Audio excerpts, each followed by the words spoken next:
So I was thinking about this idea that's been proposed that since, I endorse life and species go on living and habitats continue to be intact, that I'm responsible for all the misery in the world.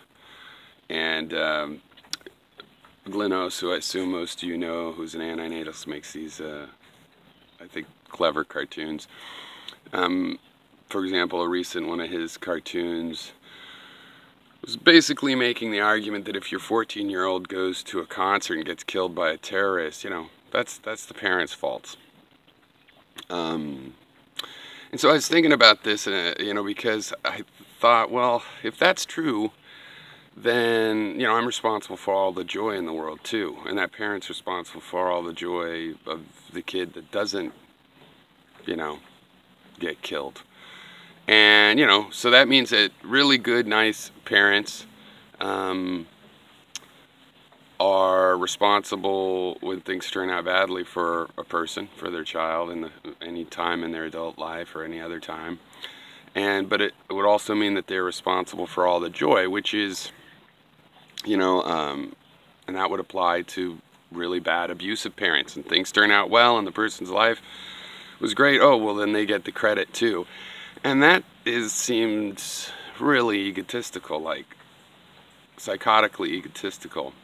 And I think this is related to this angel of mercy, the angel of death kind of syndrome that's going on here, where you love the environment so much you just like to sterilize everything and have it all go away in an instant and become dead as the moon.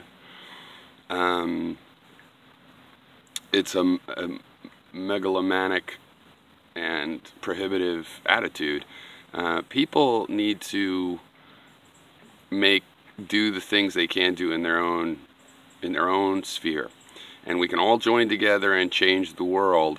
But primarily, no, you're not responsible for the world. You're not responsible for all the joy and all the misery. You're responsible for what you do.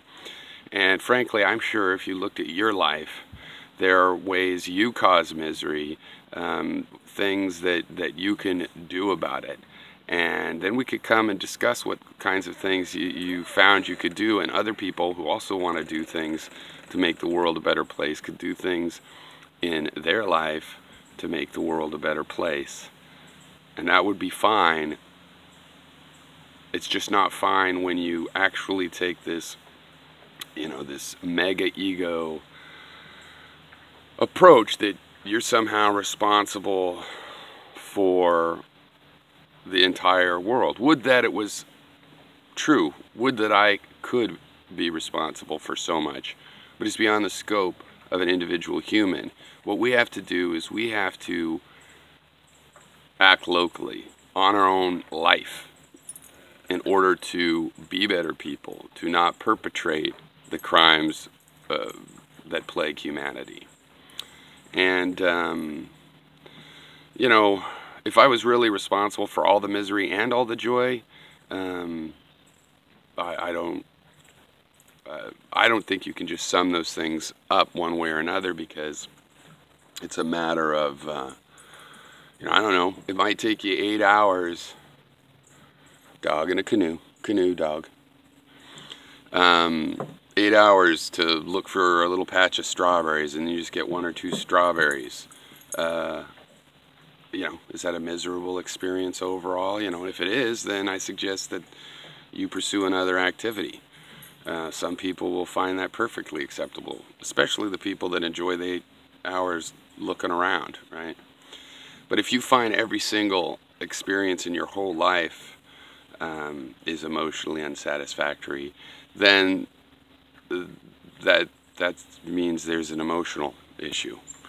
And the thing is, people want to act like, yeah, but they can't solve that emotional issue. Their emotions are absolutely correct.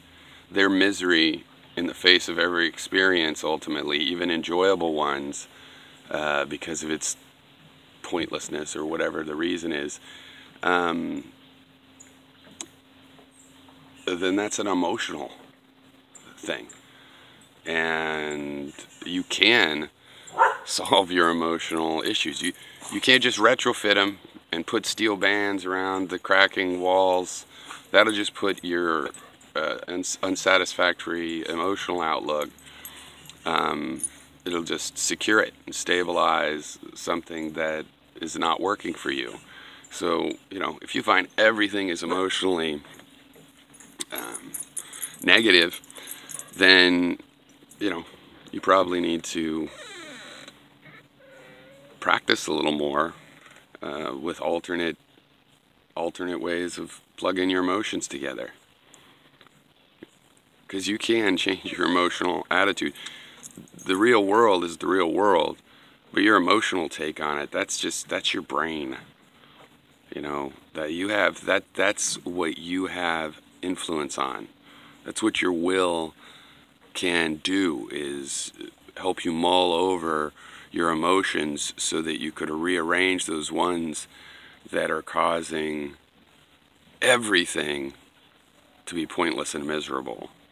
And the Angel of Mercy attitude is like, no, we'll just kill the world instead. That'll solve it. Yeah, no, it wouldn't. You wouldn't be satisfied with that either.